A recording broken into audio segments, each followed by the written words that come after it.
नमस्कार दोस्तों, स्वागत है आपका एक नई कहानी में। उन दिनों मैं हॉस्टल में रहती थी तो मैं विंटर वेकेशन में अपने घर गई थी। उधर मेरी मुलाकात मेरे पड़ोसी लड़के से हुई। वह काफी हैंडसम था और जिम भी जाता था। उस दिन मैं नहाकर छत पर धूप सेंकने गई थी। उधर वह सिर्फ एक गमछा लपेटे हुए छत पर खड़ा धूप ले रहा था। मैंने उसे देखा तो वह काफी हॉट लग रहा था। उसके सिक्स पैक साफ और सच में क्या मस्त लग रहा था। पहली नजर में वह एकदम सलमान खान जैसा लगा था। मैं उसे देखती रही। वह अपने मोबाइल में कुछ देख रहा था, इसलिए शायद उसने मुझे नहीं देखा था। दोस्तों, फिर जब उसकी नजरें मोबाइल से हटी तो वह मेरी छोटी बहन को देख रहा था। शायद उसे मेरी छोटी बहन पसंद थी। यही सब देखकर मैं छत की दूसरी तरफ चली गई। फिर दूसरे दिन कुछ ऐसा हुआ कि मेरे घर में लाइट नहीं आ रही थी। मैं उस वक्त छत पर थी, वह उधर ही था। मैंने उससे हाय कहा और उसको अपना फोन चार्ज करने के लिए दे दिया। मैंने उसे बताया कि किसी वजह से मेरे घर की बिजली नहीं आ रही है और मोबाइल पूरा डिस्चार्ज पड़ा है। उसने मेरा फोन ले लिया और चार्ज पर लगाने के लिए नीचे ले गया। उसी दौरान उसने मेरा नंबर चुरा लिया।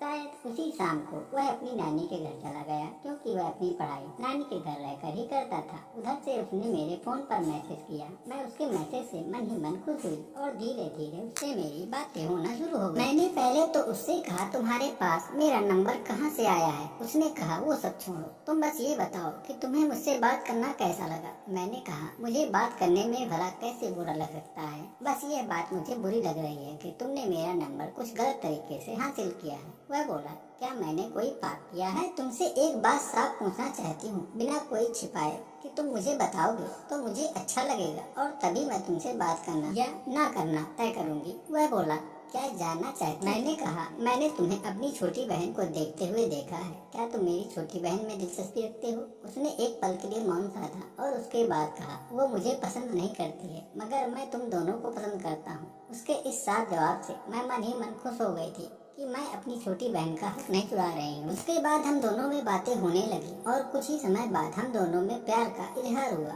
उसके बाद हम दोनों में बातें होने लगी और कुछ ही समय बाद हम दोनों में प्यार का इजहार हुआ। प्यार मोहब्बत की बातें चलती रही और बातों में शख्स भी हिस्सा बनने लगा। फिर एक रोज वह अपने घर आया और उसने मुझे रात में बाहर बुलाया। मैं उस रात बेहद घबराई हुई थी कि आज पहली बार एक लड़का मुझे अकेले में बुला रहा है। दोस्तों, अपने सांसों को नियंत्रित करती हुई मैं उससे मिलने चली गई। हमारे घर के पास में ही एक टूटा मकान था, उसमें रात में कोई नहीं जाता था। उसी खंडहर में हम दोनों गए। उसने मुझे कस के पकड़ा और किस करने लगा। मैं भी उसका साथ देने लगी। वह मेरी छातियों को दबाने लगा, भरी सिसकारियां भरने लगी। धीरे धीरे करो। वह मान ही नहीं रहा था। मैंने कहा, धीरे धीरे दबाओ, मुझे दर्द हो रहा है। उसने मेरी एक न सुनी और मेरी दोनों वो बस दबाए जा रहा था। उसी दौरान वह अपना एक हाथ मेरे उस पर ले गया और उसे जोर जोर से रगड़ने लगा। कुछ ही देर में मैंने उससे कहा, नहीं, कभी फिर कर लेना। फिर हम दोनों वहाँ से चले गए। दूसरे दिन वह अपनी नानी के घर चला गया। उसकी हरकतें मुझे बार बार उसकी याद दिलाने लगी थी। उस दिन के बाद से वह रोज मुझे वीडियो कॉल करने लगा और मुझे अपनी ये और वो दिखाने को बोलने लगा। मुझे अच्छी तरह से याद है कि उस दिन 20 फरवरी की तारीख थी। वह अपनी नानी के घर से मुझसे मिलने आया था। उन दिनों कोई छुट्टी भी नहीं थी। वैलेंटाइन डे भी निकल चुका था। उसी ने वैलेंटाइन डे पर मिलने के लिए मना किया था, क्योंकि उस दिन हमारे आसपास के इलाके में कुछ लोग प्यार के दुश्मन बन जाते हैं और उनके कारण हमारी निजता पर फर्क पड़ सकता है। 20 तारीख के दिन हम दोनों ने मिलने के लिए बात की। मैंने उससे कहा कि मैं खंडहर में मिलना नहीं चाहती हूँ। वह समझ गया कि आज जन्नत का मुहूर्त आ गया है। उसने एक ओयो रूम बुक किया और मुझे बताया कि तुम मुझे गली के बाहर मिलो। फिर हम दोनों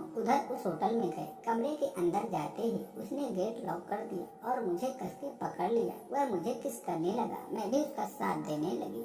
दोस्तों, कहानी का सफर यहीं तक। आपको कहानी कैसी लगी? अगर अच्छी लगे तो वीडियो को लाइक, चैनल को सब्सक्राइब जरूर करिएगा दोस्तों।